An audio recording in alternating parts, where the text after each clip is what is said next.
This is the Arken EP-5 Gen 2, the new 7-35 model of this flagship scope. Essentially, it's the same as the 5-25 Arken EP-5, but with more magnification. Is more better? Or as Biggie said, mo problems? Let's find out.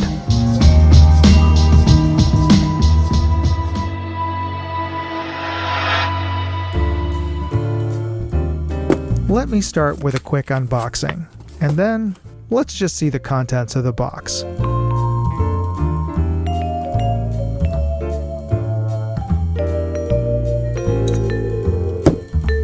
This is the Arken EP-5 Gen 2. It is a 7-35 power scope with a 56mm objective lens.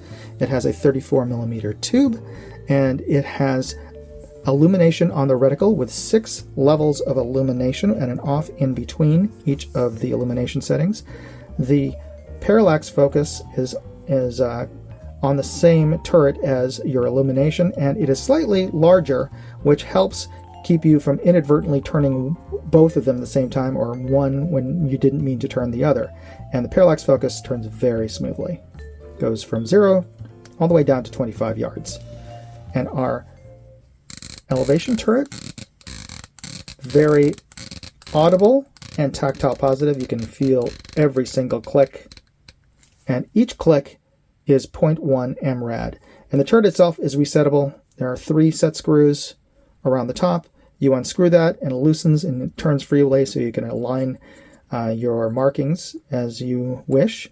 And it also has a 0 stop, which if you screw down, it'll engage a tooth inside of the turret, and that is a very solid and repeatable 0 stop.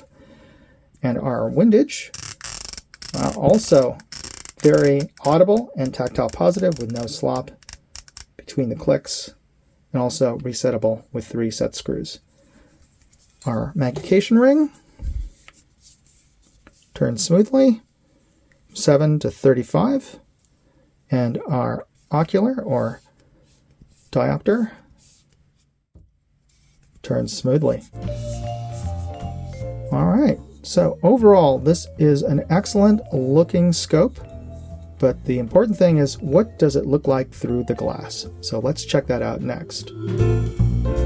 Before we get started with the test, I'd just like to take a quick break here to talk about this episode's sponsor, Aura. For the cost of just a VPN, I'm getting a whole suite of security services, including $1 million in identity theft insurance, and they're even removing me from those damn data broker listings. Use my link, aura.com/moondog, and you can try them for 14 days, free. And if you use that link, you're helping to support this channel. You know, identity fraud is a real thing, and with AI, it's all too easy to spoof your identity. That's why you should try out Aura. Alright, let's get back to the tests.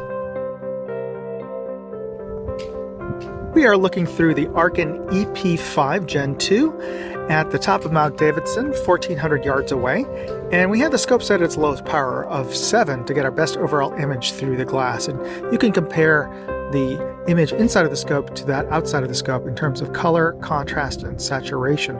And the image inside is quite clear owing to its ED glass. And as we increase magnification, we're just going to magnify all the faults in the glass. And I have it set at 16, which is about halfway to typically a scope's sweet spot.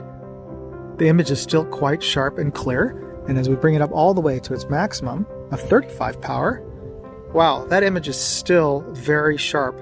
You can clearly make out the trail marker sign just to the right of the center crosshairs. That is that white object peeking up above the bushes there.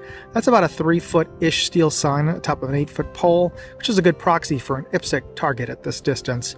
And more remarkably, I can also make out quite clearly a J-pipe just below and to the right of that trail marker sign. And usually with a lot of other scopes, I'm not able to see that kind of detail. All right, let's take a look at the illumination. And I have the reticle pointed at a shadowed tree trunk nearby. And I'm going to turn on the illumination right now, and that is maximum illumination 6. And I'm going to put my hand in front of the bell just so you can see what's illuminated, just the very center cruciform of this reticle. And as you can tell, it's really not daylight bright. It's dusk. It's enough illumination for dusk or very low light, but certainly not daylight bright. And I'll bring up the magnification just so you can see. You can see that illuminated center cruciform a little more clearly. We're looking through the EP-5 at our reference target's downrange 100 yards away at the scope's lowest power of 7. And this is a good opportunity to check our range of adjustments, starting with our elevation. And that is the very topmost. And that is the very bottom. And you can also see a little bit of the eye box peeking in there at the very bottom. That's because the camera is locked in and can't adjust like our heads can. All right. We got back to factory 0 on our elevation. Let's check out our windage. That is the very rightmost. And that is very leftmost. So let's bring this back to factory 0. All right. Now let's bring up our magnification all the way to 35. Take a look at our reference targets. All right, we're roughly lined up onto the bottom left highlighting corner cross on our mill grid target. And if I dial in 22 clicks, that should put us right into, yes, right into our next highlighting corner cross. And if I dial in 22 in our windage, puts us right into the top right cross. And if I dial 22 back on our elevation, that puts us into the bottom right corner cross, and bringing the windage back to 0, we are right back where we started. So this passes our box test. These turrets totally track. All right, let's do a little bit of Cyclops Joe's Nipple Twister test. I'm just going to turn the heck out of these turrets. And just because of the lack of space, I'm going to do them individually. But I'm just going to turn the heck out of these turrets. And let's go with our windage, too.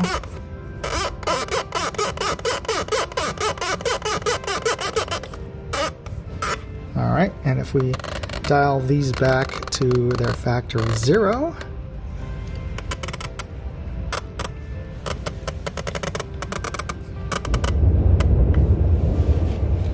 we are right back where we started. So these turrets really do track. And if we look at the color reference card in the top left, you can see a good vibrancy in the color ring, and you can see individual gray squares and the grayscales on either side of that color ring. And if we bring down our reticle so that our Christmas tree isn't in the way, looking at the target on the bottom left, I can make out 2 tiny 22 caliber holes below the reactive sticker target on the bottom left, and in the resolution chart on the bottom right, I can make out both horizontal and vertical lines down to element 1 in group 0. So this is really clear ED glass. I'd like to thank Arken for sending out the EP-5 Gen 2 for me to test, and this feels like a little bit of deja vu because I've reviewed the EP-5 Gen 2 previously, but that was the 5 to 25 version of that scope, and I'll include a link to that video in this video's description. But the 7 to 35 is, well, it's everything I liked about the 5 to 25 and more. It's got the same high quality, very super clear ED glass, great turrets. I really love the reticle. It's got everything and more. More magnification, a little bit more money, and the only thing it doesn't have more of is iBox. You know, the 5 to 25, people have complained or criticized Arken scopes for being a bit tight in their iBox. This one definitely feels tighter, and I wouldn't have expected that from that big of a difference between the 5 to 25 and the 7 to 35. But to be honest, a lot of the 35 power or higher than 30 power scopes that I've tested, at their lowest, they're still kind of tight. And, well, maybe you could argue that the higher power, higher magnification scopes really do appeal to a certain type of shooter, more so a bench rest or F-class shooter. So having a tight iBox isn't as big of a deal because, you know, you're shooting on a very specialized kind of rifle rest. So having a very precise, specific kind of cheek weld is required for that discipline. So yeah, you could argue that that's it's not really that much of an issue. Let me know in the comments if you think having a very tight eye box is a deal breaker or not. But yeah, that's the one thing I noticed about this, that even at 7 power, yeah, it's kind of unforgiving. But otherwise, I think this is an amazing value. At a street price of just under $800, this easily matches scopes that are easily double that in price. Now, I'm not saying this is as good as a Zeiss or a Schmidt & Bender or March scope. No, but for the price and what the kind of performance you're getting, this is an amazing value. So if you're interested in picking one up, I've included product links as well as more information in my written review at moondogindustries.com, and you'll find a link to that article in this video's description. Use those links and you help support this channel. And of course, you could always help by simply hitting the like button right now and the subscribe button and notification bell buttons. It doesn't cost anything to hit the subscribe button. To be a subscriber to this channel, they don't charge you. So I appreciate you taking the time to do that and taking the time to watch this video. God bless. Moondog out. Hey, I'd like to know what you thought of this video. Leave me a comment or chat with me on Facebook, Twitter, TikTok, MeWe, Instagram, or Locals. And if you want to see all of my videos, go to moondogindustries.com.